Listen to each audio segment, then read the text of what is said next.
So this morning I was talking about 4 reasons that could be going on if you're strength training and you're just not seeing the results that you want. So you're dedicating the time, you're doing the fitness and then you kind of look down and you're like, man, I don't feel tone. I'm not seeing that muscle definition. My body's not getting tighter the way that I want. One of 4 things, or a combination of these 4 things, could be going on. So let me know in the comments what frustrates you about your fitness journey. What are the top 1 or 2 things that you're doing the thing or you're wanting to do the thing? You kind of start and then something goes on. What is it that frustrates you? So put it in the comments. Let me know what frustrates you and let's break through that together. We're in spring. You know the theme. It's spring into action. It's time. It's your time. Here's one of the things I want to give you kudos on.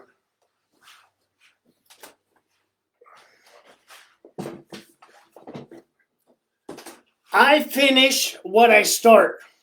I want you to repeat that to yourself. I finish what I start. And I say that's so important. Even if you're not seeing the definition, even if you're not seeing the anxious loss or the energy boost, I commend you to finish what you start. So often I see in this journey of physical transformation, of longevity, that people hit a roadblock and they just quit. So if you're quitting this, what else in life are you quitting? Stop it. So if there's nothing else that you take away tonight, this is what I want you to take away. I want you to own it in your heart. I finish what I start. We've launched multiple challenges and programs from the beginning of the year. You know, the first quarter's over. Next thing you know, we're going to blank and it's summertime. And this is why I'm telling you, it's time for you to spring into action. It's time for you to finish what you start. Get to move that off to the side. So let me know again what frustrates you as you go through your meal prepping, through your grocery shopping, through identifying what foods are working for you, not working for you. Is it the calorie counting? Is it the macro counting? I'm going to tell you, you don't have to do that, but share with me. Share with me what is it that frustrates you about your transformation. I'm actually going to bring this back because we're going to go over these 4 things. Pay close attention as you're writing down what frustrates you. I'm going to coach and guide you on what the 4 things are that could be going on if you are legit doing the fitness exercises, if you're doing the strength training and you're like, my body's not toning up, I'm not seeing that definition the way that I know that I could or should, or that person right there is doing it. Number 1,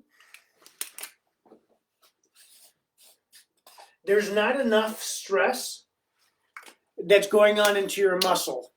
And we've heard about the burn. There's within the muscle fibers something called the myosin. What we've got to do is we've got to create enough stress on that muscle tissue, and that's moving that muscle back and forth, back and forth, back and forth, to where the energies, the ATPs, the ADPs, the phosphates really aren't fueling the muscle fast enough to where that lactic acid starts going in. So we got to create an environment to where the hormones shift and say, hey, there's so much stress within my body that I've got to make adjustments so the myosin actually enlarges. And it's not that we're going to get bulky, but what it does is there's a micro growth in the muscle fiber so that your metabolism is actually boosted afterwards. That's such a cool thing. It's like, oh, you mean that because I'm doing my strength exercise that my metabolism goes up? Yeah, metabolism really is muscle and movement, which is so cool. So the first thing that could be happening is that you're going through some range of motion, but you're not putting your body in enough stress to where the hormone is released to say, hey, we've got to adapt to this. We've got to adapt to this. And that's where we see that toning.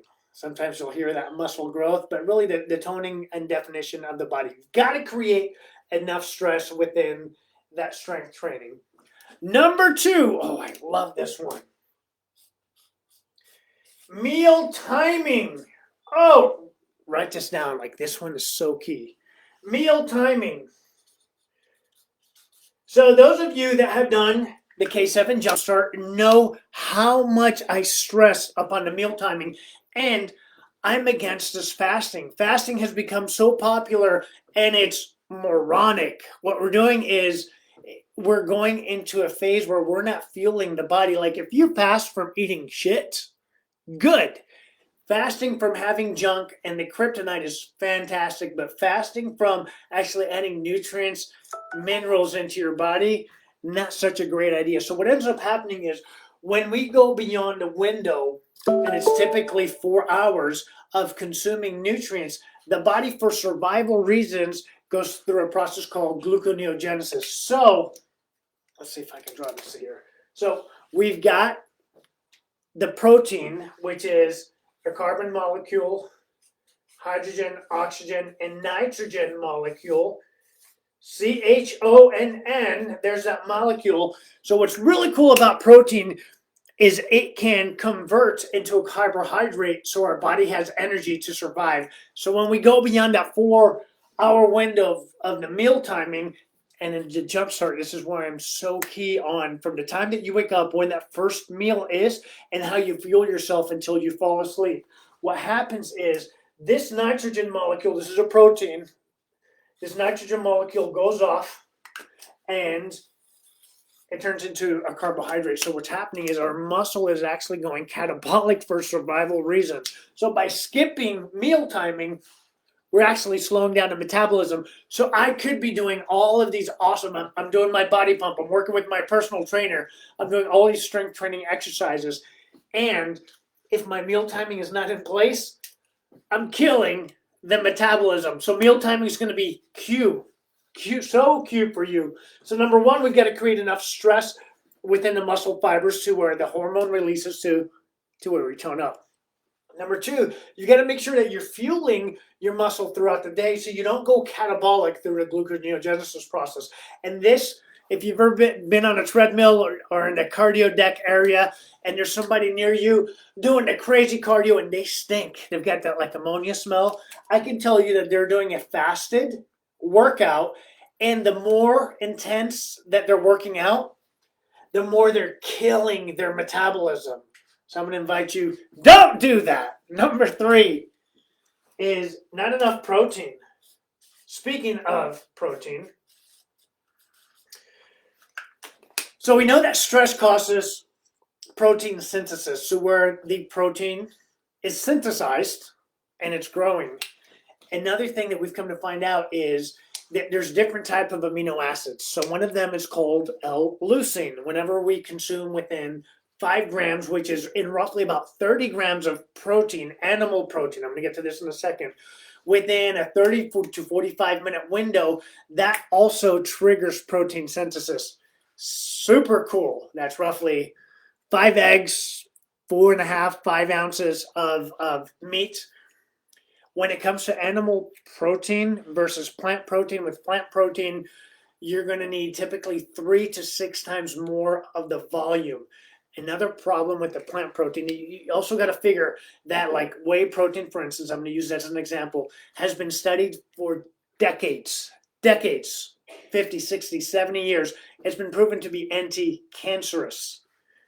Plant protein is relatively new in the spectrum of things, and there's so much information we don't know about it. What we do know is it's an anti-nutrient. What I mean by that is if I were to consume like soy protein and some of the pea protein, my body has less ability to absorb the nutrients of a meal. So if I were to have the eggs or chicken or fish by itself, or if I were to blend it, I would absorb a higher amount of the nutrients. If I were to bring in like the soy protein with it, studies are showing down to 10 to max 30% of the nutrients are actually being absorbed. So it's an anti-nutrient, blocking your body's ability to absorb nutrients. So it's not just what's on the label, but what actually gets absorbed to the body and how it goes and does its job, the epigenetic side of it. So it releases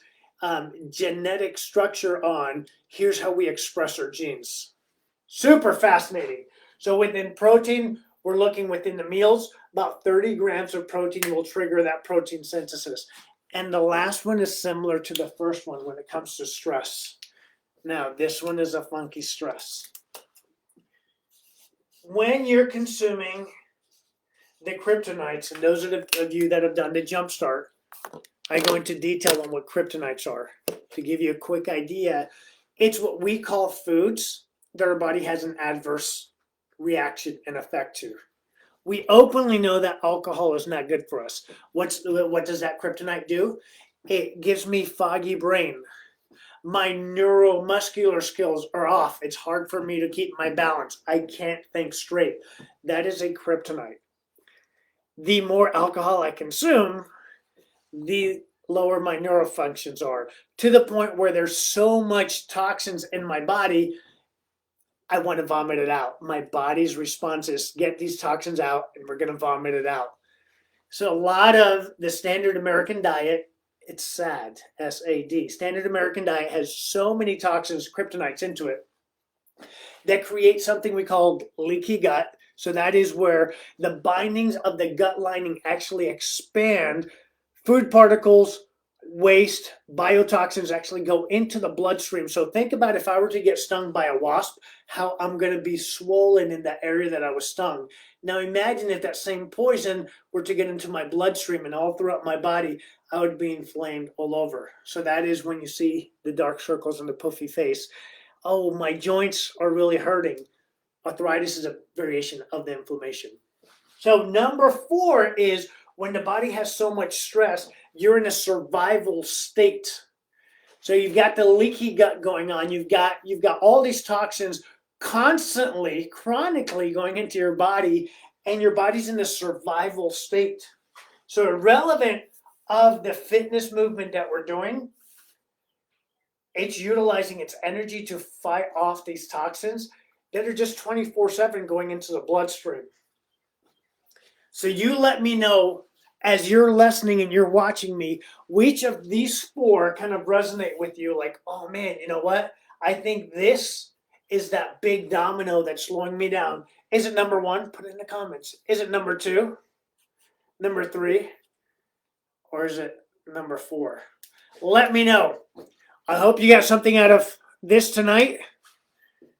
Put in the comments also what else you'd like for me to bring here into this channel. I'll see you tomorrow. If I can stop this. Love you.